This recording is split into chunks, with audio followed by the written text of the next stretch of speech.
అందరికీ నమస్కారం. మనం రోజూ ఎన్నో చిన్న చిన్న పనులు చేస్తుంటాం, పెద్దలు చెప్పారని పాటిస్తుంటాం. కాని వాటిలో చాలా వాటికి అసలు కారణమేంటో మనకు తెలీదు. అలాంటి ఒక చాలా సింపుల్ కాని చాలా ఇంట్రెస్టింగ్ సంప్రదాయం వెనుకున్న అసలు కథేంటో ఈరోజు చూద్దాం. ఇళ్లల్లో పెద్దవాళ్ళెప్పుడూ చెప్తూనే ఉంటారు కదా, జుట్టు కత్తిరించుకున్నా గోళ్లు తీసుకున్నా వాటిని ఎక్కడ పడితే అక్కడ పడేయొద్దు, బయట కనిపిస్తే అస్సలు తొక్కొద్దు అని. ఎందుకు? అసలు ఎందుకలా అంటారు? ఆ ప్రశ్నకు సమాధానమే ఈరోజు మనం తెలుసుకోబోతున్నాం. సరే, ముందుగా మనందరికీ బాగా పరిచయమున్న ఒక నమ్మకం గురించి మాట్లాడుకుందాం. చూశారు కదా, ఇవన్నీ మనకు బాగా తెలిసినవే. కత్తిరించిన జుట్టు, గోళ్లు ఎక్కడ పడితే అక్కడ వెయ్యొద్దు, రోడ్డు మీద పడి ఉంటే పొరపాటును కూడా తొక్కకూడదు, గోళ్లమీద కాళ్ళు వెయ్యొద్దు. ఇవన్నీ వింటాంగాని ఎందుకు అని అడిగితే చాలాసార్లు సరైన సమాధానం ఉండదు. దీంతో అబ్బే ఇదంతా మూఢనమ్మకం అని కొట్టిపారేసేవాళ్లు కూడా చాలామందే ఉంటారు. అయితే అసలు విషయమేంటంటే, ఇది కేవలం మూఢనమ్మకం కాదట. దీని వెనుక గోళ్లు, జుట్టులో ఉండే జీవశక్తి అనే ఒక లోతైన భావన ఉంది.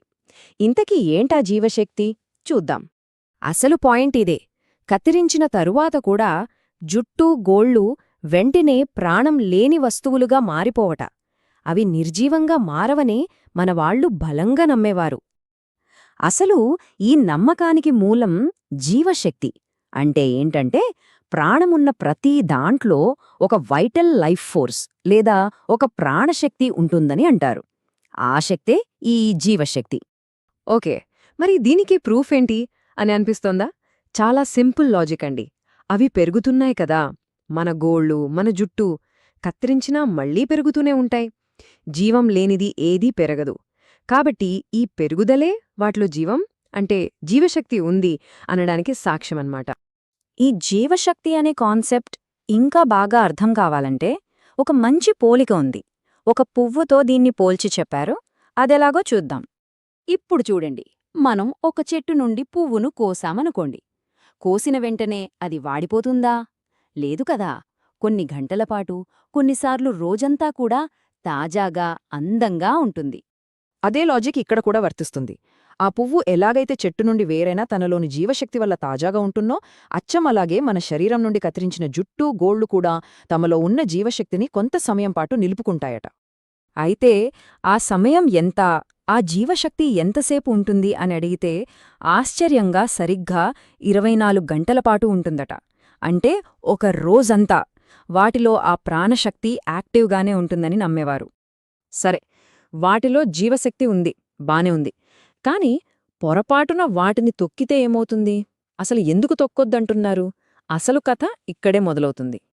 నమ్మకం ప్రకారం జరిగేది ఇది.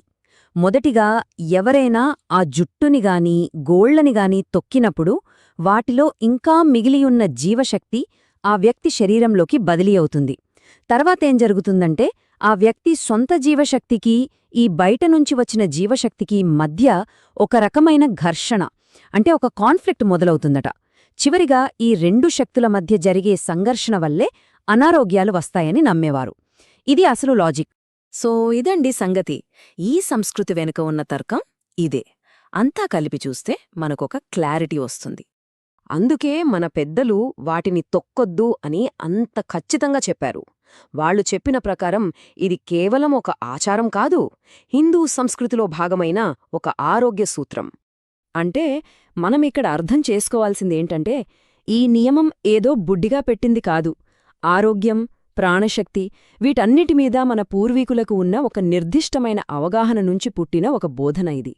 చూసారా, చాలా సింపుల్ అనుకునే ఒక ఆచారం వెనక ఎంత పెద్ద లాజికుందో.